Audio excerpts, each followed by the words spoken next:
Saya pernah menjadi korban batuk parah yang tidak kunjung sembuh. Saya mencoba berbagai obat kimia, tapi tidak ada yang berhasil. Saya merasa putus asa dan tidak tahu apa yang harus saya lakukan.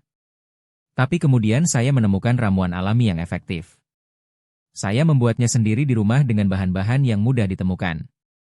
Saya menggunakan daun sirih, daun kunci, dan madu. Saya mencampurnya dengan air hangat dan minumnya secara teratur.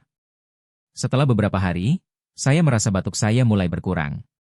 Saya merasa lebih baik dan lebih berenergi. Saya sangat senang menemukan ramuan alami yang efektif dan saya sarankan Anda untuk mencobanya juga.